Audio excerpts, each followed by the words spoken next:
Welcome back, everyone, to the Sports Frenzy podcast. Joining me now are our News 8 sports correspondents, Dean Holzwarth and Andy McDonald. Gentlemen, thank you both so much for being here today. Lots to talk about.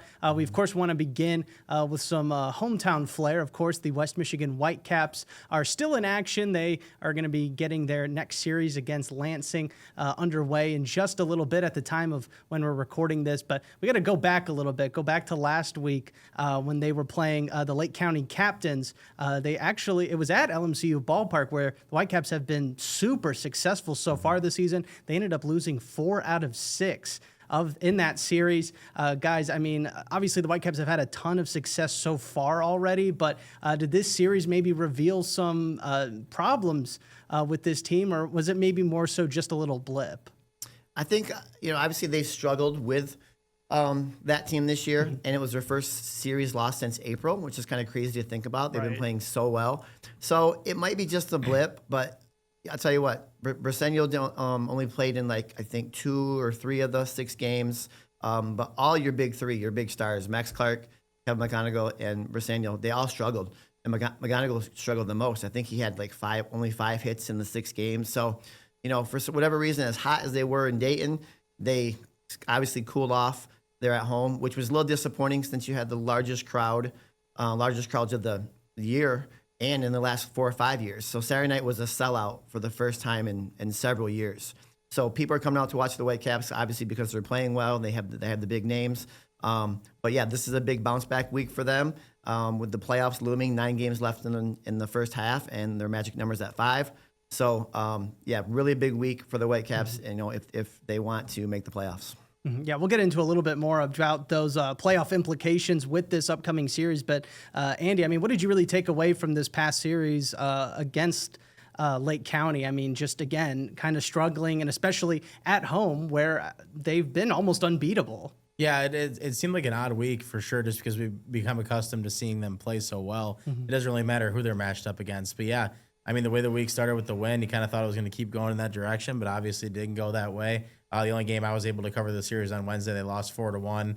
The bats just didn't seem to be going the same way. The vibes were kind of down. I mean, I don't know how much it happens at that level with kind of hearing the voices maybe a little bit too much, but obviously when you're getting a lot of praise on social media at that level, it's kind of hard to miss, especially with the Detroit Tigers fans and how into baseball they are right now and how much they've been paying attention to the farm system since it was ranked number 1. So maybe just I don't know, hearing a little bit of noise about them being that good, and maybe it kind of, gave them a little bit of a culture shock this past week. But obviously these guys want to win. I think they want to win together. So going into this week, it makes you feel a little bit better that I still think this team can do it. I think they can get the job done this week and lock down that playoff spot. Well, let's talk about that playoff spot and the implications. Dean, you were kind of explaining it earlier. Explain a little bit what's really at stake over these next 9 or so games for the Whitecaps. Yeah, so obviously magic number's at 5. So obviously a combination of Whitecaps wins and Lansing losses because Lansing is the second place team in the Midwest League East Division. So like I said, Whitecaps, if they win, they're going to gain, a 2. So they're going to gain 2 games off of that. So, if they won Tuesday night, that Magic's numbers are going to drop down to 3. So, and it's big for people, I think, in the organization. Whitecaps have not been to the playoffs since 2018 and have not won a Midwest League title since 2015. So it's been 10 years since they've won a title. So long overdue for this team. And I don't know if they were feeling the pressure last week. Against Lake County, not sure what was kind of going on. I know that they went up against some really good pitching. Alex Cobb had a rehab start last Friday when I was there for the Tigers. He only pitched a couple innings, and he did okay. But yeah, a lot at stake this week, and I think that they're going to regroup and win a couple games to clinch that playoff spot. Yeah, it looks like it's a hip problem with Alex Cobb or something like that. That's what I've kind of been hearing. He looked like he was a little uncomfortable out there pitching, that's for sure. Yeah. So that's a whole other issue to talk about that we'll probably talk about at some point down the road. But yeah, when it comes to the Whitecaps this week, I think, we've been talking about when are they going to send up the likes of Josue Briseno and Max Clark and Kevin McGonigal and stuff like that. I mean, what better send off than to find a way to win this week to send them to the playoffs? I feel like you got to lean on those 3 guys that are obviously becoming cornerstone pieces of your minor league system right now, and they're going to be there for at least probably another season, you would think, before they get a chance to play in the MLB. So this is kind of a way to leave a mark at this level and kind of graduate from it and move on. I feel like you have a great chance in front of you this week if you're those 3 guys and some of the other players in this team too that have been there for a while. like a Luke Gold or Seth Stevenson, like players like that have been there for a minute. They want to make the playoffs too, and obviously the Whitecaps haven't made it in a while, and they've come so close the past few seasons. This seems like the time to do it. I mean, you couldn't have asked for a better start to a season than what they had. I feel like they have to know right now that they have to do it. So I think they'll get the job done. And it would be nice to just kind of not have that additional pressure in the second half of the season, knowing that you're already good to go for the playoffs. So again, they're playing on the road against Lansing. They've got 6 games this week. Lansing, of course, only 5 games back right now of the Whitecaps in that division. I mean, how many wins realistically? You want them to win every single time, but I mean, how many wins realistically do you think the Whitecaps need to secure that playoff spot in this specific series? Well, you win 3 and you get in. And so, I think that's the magic number right there. 3 games, that would be 6. And so that would clinch it for them. So 3 games in this series will wrap up a playoff berth. And, I think that's the reality of the situation. When how much we've talked about them winning and stuff too, it just feels like that'd be the way to justify it. I mean, they can't, you can't go out and lose 4 or 6, 5 or 6 this week when you've had this start that's been so good, one of the better starts in their franchise history. They got to get it done this week for sure. Yeah, you don't want the pressure of those last 3 games. Like if you don't clinch it against Lansing and now you got 3 games left to clinch it, and let's say Lansing's 1 or 2 back, you just don't want that pressure. And like you kind of mentioned, Phil, you don't want the pressure at all in the second half of the season. I mean, this is it right now. The reality of the situation is they are going to lose at least some of those guys that are playing at the top tier right now for them. So yeah, you got to get it done right now. This is the time to do it. Might as well just win all 6 games and we'll just call it a day. Right. Honestly. And I don't even think that's unrealistic for this group. If they get going, they could easily do it. It wouldn't surprise me at all. I feel like they've made it happen in clutch moments all year. Obviously, that's the thing about this. They are still young. A lot of these guys are still really young, even if it is at this level. They're still young for this level. So we'll see how they handle the pressure. It's an awesome test if you're a Tigers fan. You want to see these players play in these kind of moments. So now they get a chance to go do that.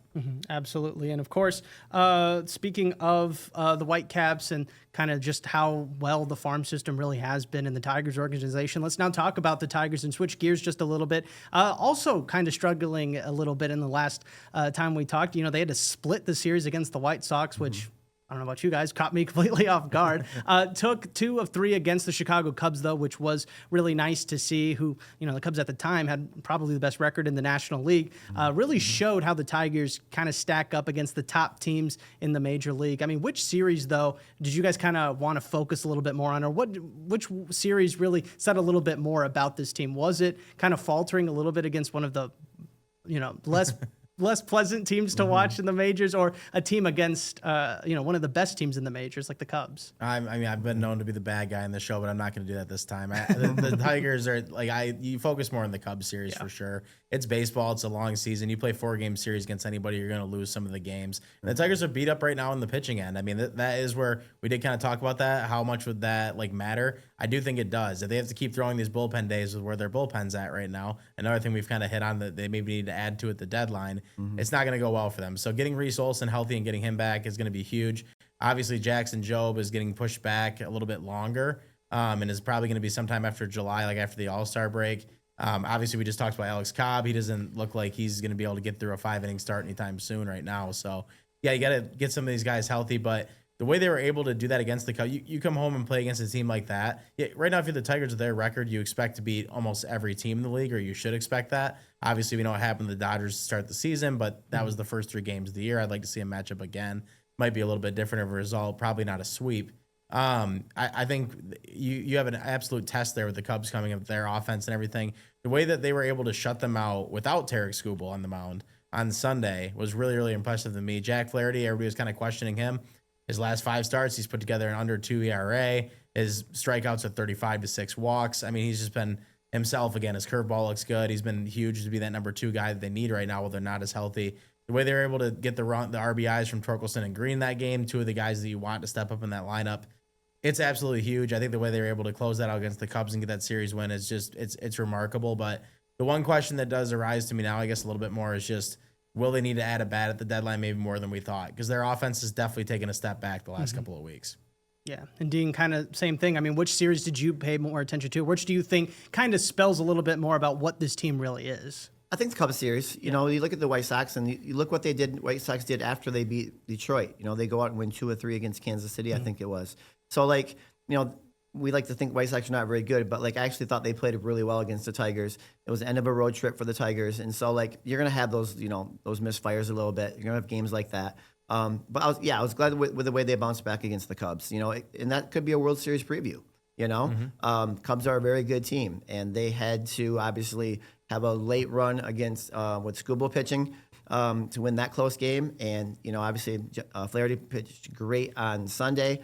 So you get a preview of what's to come possibly. And I agree with Andy. I don't like the bullpen games, right? Like you're solid with obviously Scooble and Flaherty. But then, right now you have some starters who are, banged up, and, you go to the bullpen game, and the bullpen's not pitching very well right now.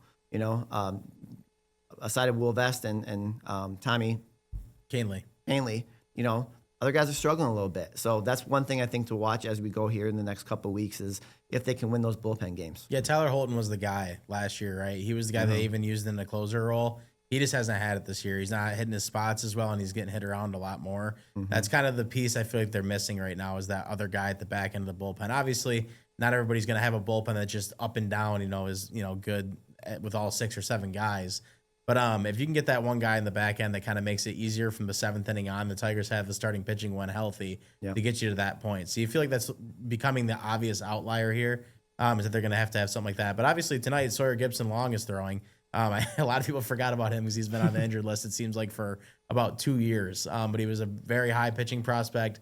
The Tigers haven't completely given up on him yet. So I am intrigued to see what he can do, and maybe he can be a big part of this too. And then Alex Lang is also somebody who's been injured for a while. Jose, I think it's Urquieta. I don't know how to pronounce the last name for sure, but they signed him from the Astros in the offseason. A lot of people forgot about that. He's coming off of Tommy John. So that might be something they're thinking about when he gets healthy towards the end of the year. But I think for the most part, when you're the Tigers and you're this loaded with your minor league system, you got to trade for some arms and go for it right now because when's a better time to go for it? Yeah, I mean, that was going to be kind of the next question. And obviously, as we inch closer and closer to the trade deadline, it's going to be a bigger topic of discussion. But you guys both kind of agree that bullpen help is the one key that the Tigers really need to address kind of going into that July 31st date. I think so, more so than anything else. But obviously, we did talk about Javi Baez earlier and how he was kind of having his season coming back. Well, he's hitting 194 since that 2 home run game. So that's just the reality. Like, again, I kind of kept saying, like, a month doesn't make up for 3 years. Like, you want it to work out. He definitely seems to be in a better headspace and he's playing better. But I actually think center field was a position that he was, getting less fatigued at in the field. They say that at the infield, usually, you get a little more fatigued and stuff. So maybe that's getting to him at the plate a little bit. His approaches still seem okay. He's just not getting the same hits. But that is the one spot. Like, there's just been some situations lately where this Tigers lineup coming into the season, you had a lot of questions like, can they drive runners in when they get him in scoring position because they don't hit the ball to the ballpark that much?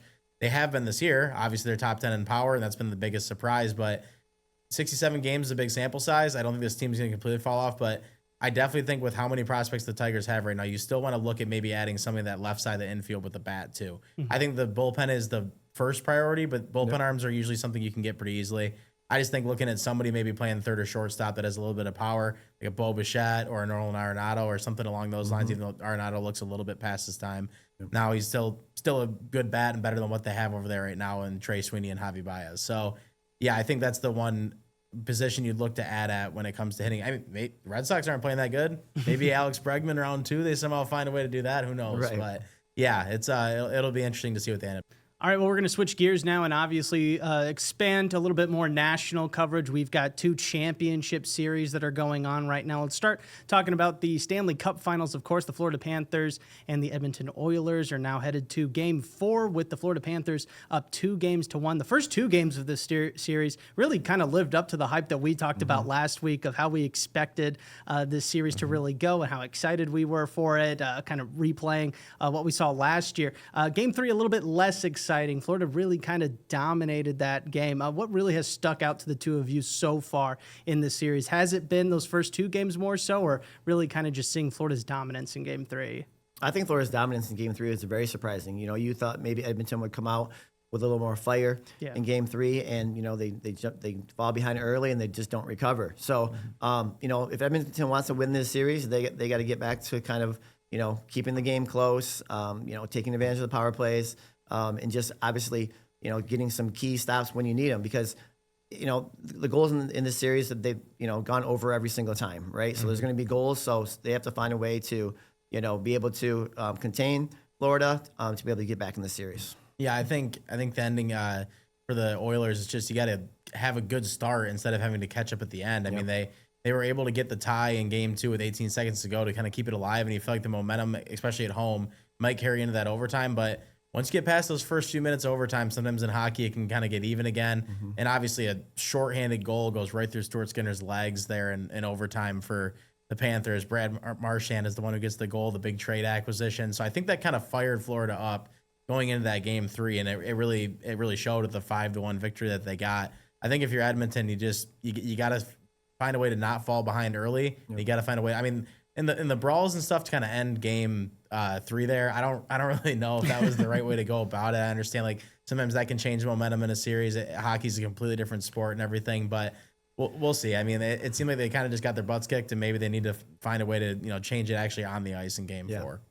Right. Now, and another storyline that a lot of people have been talking about is Connor McDavid, the star for the Oilers. 3 games into the series, no goals so far. Do you think maybe he turns it around in game 4 and kind of helps propel the Oilers to tying up the series, maybe pushing this to 7 games again? Or, I mean, is this really kind of maybe the end for the Oilers? I mean, do you think what's really been the issue there for him? I'm not questioning Connor McDavid. I mean, those passes to Leon Draisaitl to win game 1 and then to tie game 2.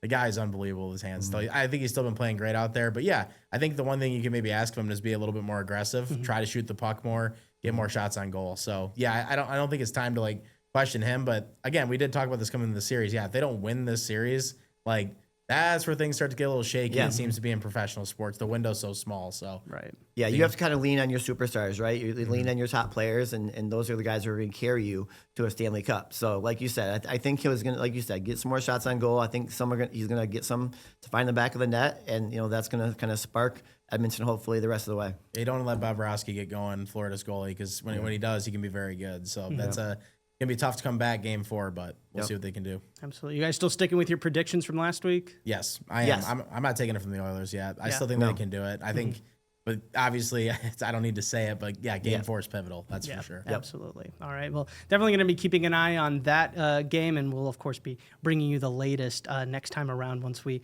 see how that series plays out over the next couple of games. And speaking of series that are still going on, the NBA Finals are moving to game 3 with the series tied 1-1, headed back to Indiana. The Pacers obviously took game 1 in dramatic fashion, obviously, or probably one of the more fun finals games I can even remember watching. Maybe not the beginning part, but as the Pacers were able to come back, just an incredible game. Game 2, less exciting. I feel like this is what a lot of people were kind of fearing about the two teams meeting up in the finals, just seeing how dominant OKC could be. Obviously, a commanding win for them in game 2, but again, the series is still tied, headed to game 3.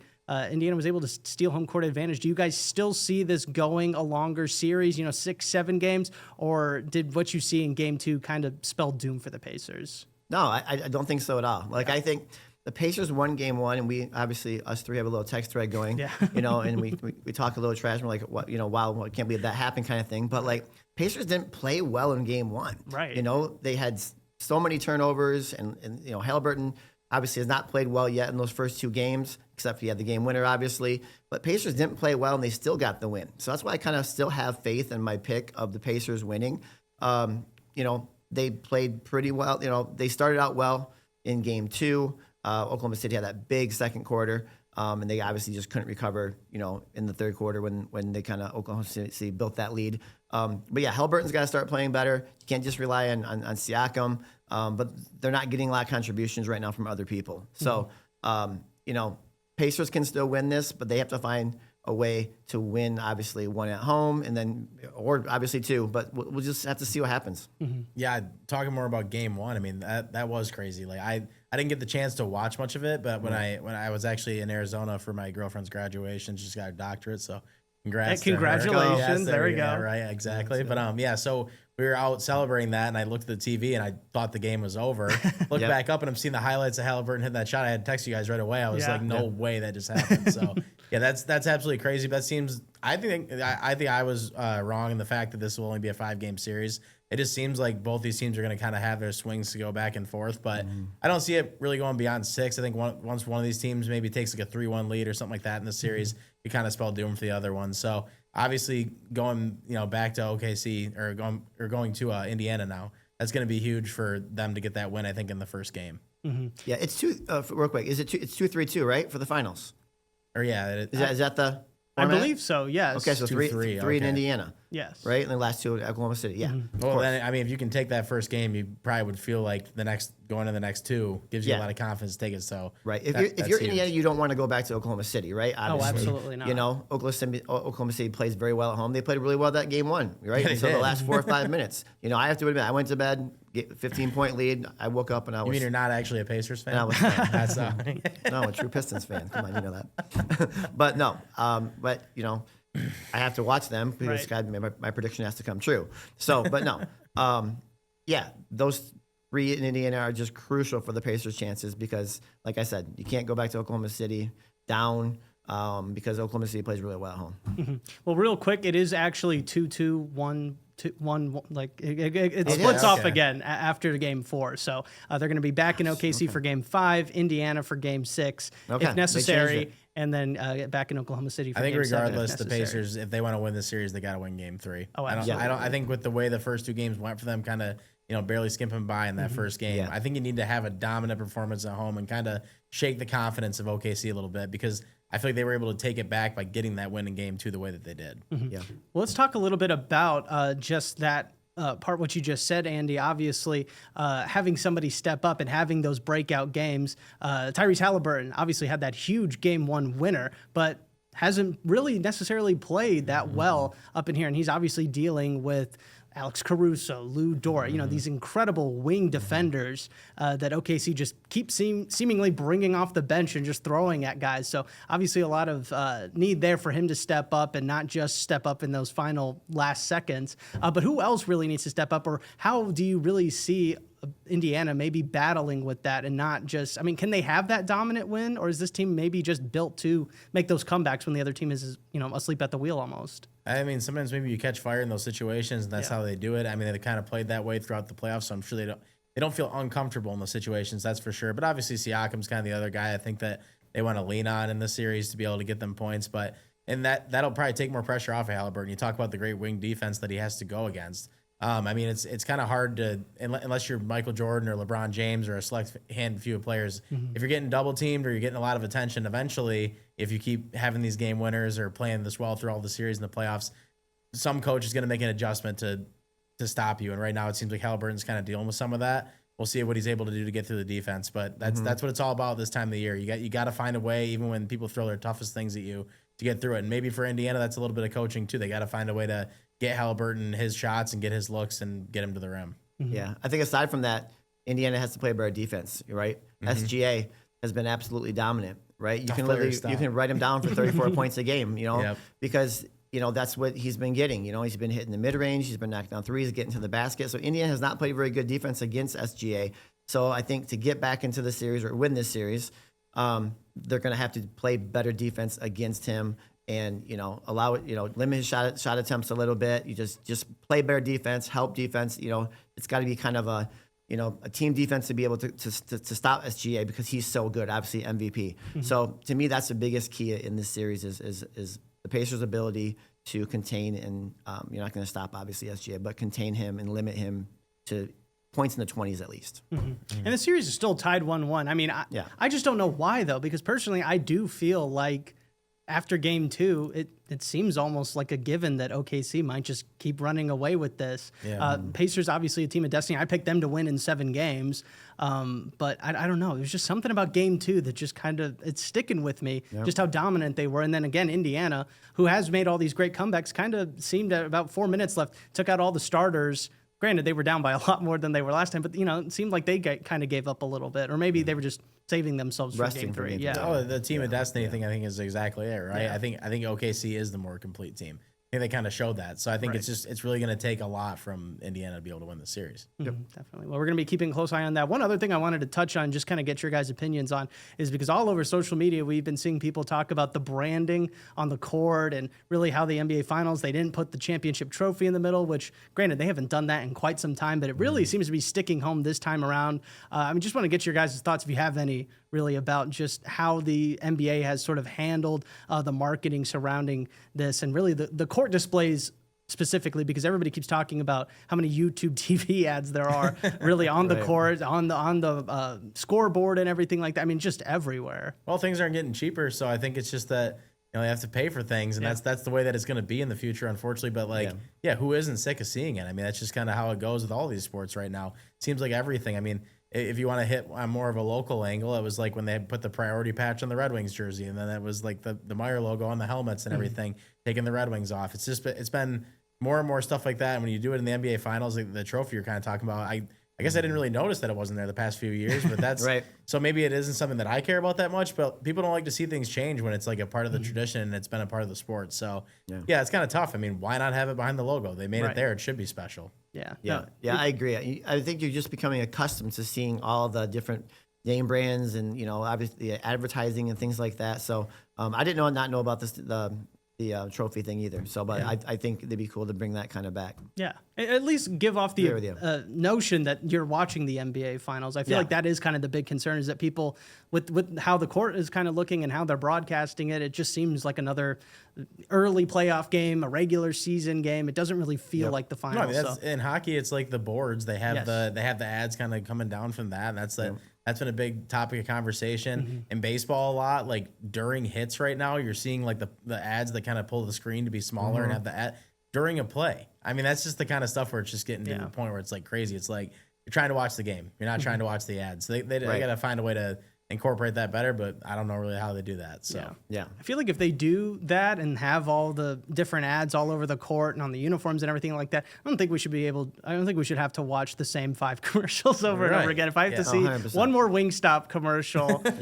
during the finals, I might lose it. All right, well, let's shift gears to something a little bit more positive now. Obviously, the big golf tournament is happening here in West Michigan this weekend. The Meijer LPGA Classic is returning to Blythefield Country Club. It starts again on Thursday. News 8 is going to be all over it. You're going to be able to see, if you do head out there, some of your favorite on-air personalities. They're going to be volunteering, giving their time. Dean and Andy are going to be out there, of course. It really is just a perfect, awesome weekend for golf, especially given that it's Father's Day this weekend as well. I mean, you guys would probably put this up there with almost any other golf tournament really in the country almost. Yeah, it's a lot of fun to cover. I've been doing it for years. It's been one of the things I look forward to every single summer.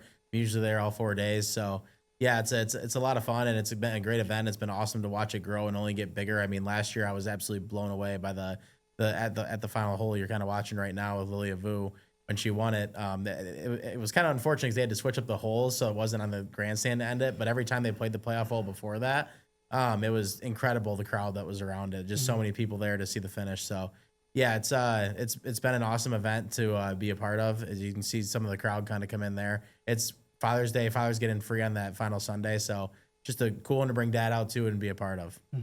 Yeah, like I've said, I brought my girls out there, for many years when they were younger. And it's just a great event, right? Like the Grandpa's community just supports this tournament so much, and you can just tell by the flocks of people that come and support the girls and just watch good golf. And hopefully we get good weather this weekend. The weather forecast does not look great with a little thunderstorms and stuff. So maybe Ellen Baca can change that a little bit. But hopefully we can, like I said, hopefully we can get some good weather. So these girls can go out and showcase their talents, because these are the best women. What's the field, Andy? 144. Yep. Of the best women golfers in the world. And, they're coming to Grand Rapids to show their skills. And so, yeah, I'm looking forward to seeing some really good golf this week. Absolutely. I mean, any big storylines in particular that you guys, or what's like the one storyline that's really sticking out to you as we kind of head in? I mean, we're inching closer and closer to that first round on Thursday. Yep. I think Lexi Thompson coming back and playing in the tournament is probably the biggest one, because she hasn't participated in that many this year. So that's like for the event itself, for somebody who's going to be in it, I think that's probably the biggest one that a lot of people are looking forward to, because she always has a big following every time she's played in this event. And last year it came down to that 3-hole playoff, and she was a part of it. So yeah, that's obviously a big one. And then Dean, we kind of talked about it a little bit before, but Nelly Corda is not playing in this one. So yes, and that's what you talked about a little bit, right? Like she's such a popular figure in golf, right? The world number one. And I think Andy was looking up. He's like, she's just kind of taking a week off. But yeah, she's been out here for several years in a row, and so it's a little surprising that she didn't. Obviously, she struggled this year, hasn't really played well, so maybe she's just taking the time to kind of regroup and hit the practice range or maybe just getting away from golf for a week. But yeah, kind of a little disappointing that she's not going to be there. But obviously a lot of really good golfers are going to be there as well. Yeah, Brooke Henderson, Leona McGuire, they both won the event before. They'll be back. Lilia Vu, defending champion, she'll be back. Obviously, we just mentioned Lexi Thompson. She's won it before. Yep. So, yeah, but obviously Nelly not playing in it. She has started to play better golf the past couple weeks. So, it's kind of, I don't know. When I golf, obviously I'm not a professional. When I'm playing well, I don't really want to stop until the wheels fall off. So, it's kind of just a surprising time to take the vacation, especially because she's won this event before. I believe it was in 2021 was when she won it, and she won it dominantly that year too. So last year she did not play well at all in this tournament, and she had a huge following to start. So I'm not sure if maybe it's something to do with that or whatever it is. Maybe she just wants time off. But either way, I know it's upsetting for a few people, but don't let that be a reason that you don't go, because there is still a lot of great golfers in this event. Right, absolutely. I mean, just because maybe one of your favorite golfers isn't going to be there, there's still a lot of top competition, a lot of previous winners as well. So that kind of begs the question of going into this tournament. I mean, who do you guys have really coming out on top? Do you have a defending champion maybe winning? Maybe it's a first timer. I mean, who do you guys really expect to kind of break out this weekend? I'm just a big fan of Lexi Thompson, right? And obviously, she's kind of retired, but she always plays well in Grand Rapids. She's always up near the leaderboard. Obviously, last year she lost in that playoff. She's a fan favorite around the world, and especially here in Grand Rapids. So I think you're going to see Lexi Thompson really, really play well and compete for another title on Sunday. I'm going with Lilia Vu on the back-to-back. She's hasn't won yet this year, but she started to play a little bit better these past few times out, and she's been able to get some more top 10 finishes. So I think that with the added, momentum of coming back to an event where she's defending her title, I think this is the week she kind of caps it off and it all comes back to her maybe the final 2 days to take it home. We're definitely excited about the return of the Meijer LPGA Classic, making its return to West Michigan this weekend. We're going to have extensive coverage both on air and online throughout the weekend, keeping you up to date not only on the golf that's actually being played, but also a little bit of a lookout ahead towards the weather again. Forecast not looking too promising, but hopefully the rain at least holds off when the actual golf is going on. But we'll have all that coming up again throughout the rest of this week as we get closer and closer to round one. Dean and Andy, thank you so much for stopping by again this week. Covered a lot, but again, really appreciate it. We'll see you guys again next week.